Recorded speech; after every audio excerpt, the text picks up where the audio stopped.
Next article is about very important one, ये हमारे neighbourhood में है, हमारे बहुत ही क्लोज कंट्री है, ठीक है। तो ये इंडियन एक्सप्रेस में छपा था, व्हाई आर स्टूडेंट्स प्रोटेस्टिंग इन बांग्लादेश, और द हिंदू में छपा है कि situation in Bangladesh an internal matter says ministry of external affairs. अब आपने देखा होगा जब जे एंड के वाला इशू हुआ, बहुत सारे कंट्रीज ऐसे थे, for example Malaysia, for example Turkey, इन लोगों ने इंडिया की जो इंटरनल मैटर है उस पर कॉमेंट करने की कोशिश की। अब यहाँ पर क्या है कि India is a mature country, India का डिप्लोमेसी पूरी दुनिया में एग्जाम्पल के तौर पे दिया जाता है कि how mature diplomatic behaviour they project on the world stage. तो यहाँ पर भी एक यहाँ पर एक कमेंट आया है कि जो बांग्लादेश में जो अभी हो रहा है, it is none of our business, it is their internal matter and we have nothing to do with this, this is what mature countries does. Okay, किसी दूसरे कंट्री के इंटरनल मैटर में जाके हम लोग क्या नहीं करते हैं, मेडलिंग नहीं करते। हैविंग सेड दैट, अभी बांग्लादेश में क्या हो रहा है कि 1972 में इनको क्या दिया है, एक कॉन्सेप्ट लाया गया था, आपका रिजर्वेशन का कॉन्सेप्ट लाया गया था, ठीक है, रिजर्वेशन का कॉन्सेप्ट लाया गया था। उस रिजर्वेशन में क्या था कि जो भी 1971 में बांग्लादेश का इंडिपेंडेंस हुआ, उसमें जितने लोग इंडिपेंडेंस मूवमेंट में शामिल थे, ठीक है, जो आपका फ्रीडम फाइटर्स थे, उनको क्या मिलेगा, आपका 30% कोटा मिलेगा, 30% आपको रिजर्वेशन मिलेगा in all kinds of government jobs, ठीक है, अच्छी बात है। उन लोगों ने अपने देश के लिए जान निछावर किया है, तो उनके इतना तो बनता है, फाइन। उसके बाद क्या देखते हैं कि ये तो हो गया 1972 वाला।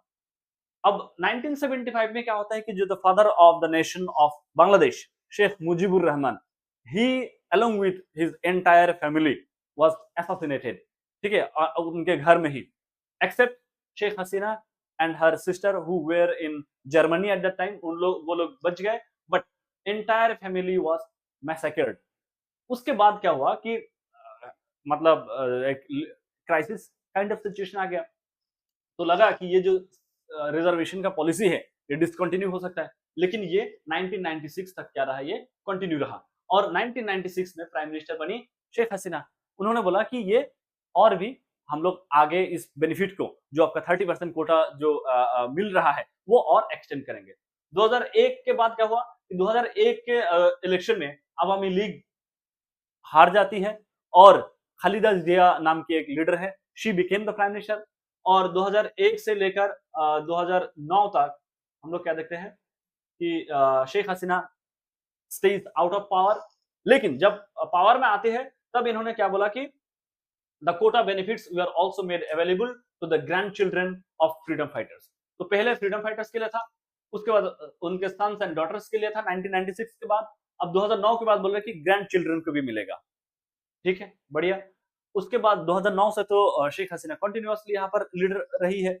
तो हम लोग क्या देखते हैं, 2018 में हसीना गवर्नमेंट जो है, शेख हसीना की जो गवर्नमेंट है, उन्होंने डिसाइड किया कि इस कोटा का बहुत हो गया, people have been given enough state support, अब क्या है, इसको हम लोग डिसकंटिन्यू करते हैं, ठीक है, डिसकंटिन्यू करते हैं। लेकिन लोगों ने वहां पर सुप्रीम कोर्ट चले गए और चैलेंज किए, हाई कोर्ट चले गए। अभी जून 5 तारीख को, अभी हाल ही में क्या हुआ, हाई कोर्ट ने ऑर्डर किया कि जो गवर्नमेंट का जो डिसीजन था इस रिजर्वेशन पॉलिसी को बंद करने का, इट वाज अनफाउंडेड, उनका ये डिसीजन सही नहीं था, और इसको रिज्यूम किया कि आपको ये जो पॉलिसी है, कोटा की पॉलिसी, इसको आपको कंटिन्यू कर सकते हैं। अब यहाँ पर प्रॉब्लम क्या हुआ कि लोग एक तो बांग्लादेश में गरीबी तो है, ठीक है, पॉपुलेशन इतना ज्यादा है, अनएम्प्लॉयमेंट है, ठीक है, अनएम्प्लॉयमेंट है, और उसके बाद आपका इन्फ्लेशन है।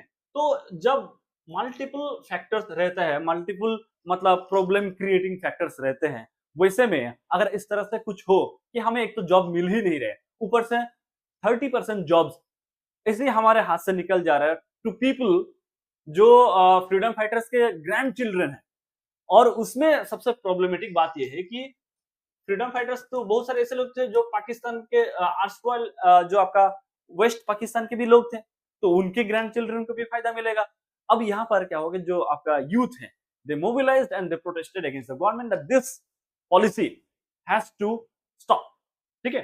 तो तब से ये जाके आपका 100 से ज्यादा लोग अपना जान गंवा चुके हैं इस प्रोटेस्ट में। तो यहाँ पर चाहते हैं कि ये जो आपका पॉलिसी है स्क्रैप किया जाए।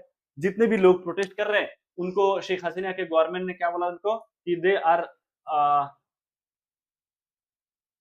Are similar to रजाकार्स। रजाकार्स कौन थे?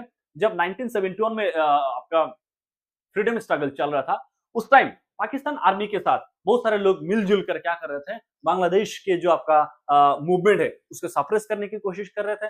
बांग्लादेश के लोगों को किलिंग करना, वीमेन को रेप करना, इस तरीके की जो आपका घिनौने काम में लिप्त थे रजाकार्स। तो उस तरीके की स्टेटमेंट प्राइम मिनिस्टर से आया है for the protesters and now the situation is extremely hot. अब देखते हैं आगे क्या होगा। Since it is immediate to our neighbourhood, like हमारा क्या कहते हैं नेक्स्ट टू आवर डोर, तो हमें इस तरीके की डेवलपमेंट से अवगत रहना चाहिए। एंड मोस्ट इंपॉर्टेंटली हमारे जो फॉरेन पॉलिसीज हैं, ठीक है, विथ रेस्पेक्ट टू बांग्लादेश, उसमें भी क्या हो सकता है, हम लोगों को क्लोज आई रखना पड़ेगा कि इस तरीके की डेवलपमेंट्स किस तरह से अफेक्ट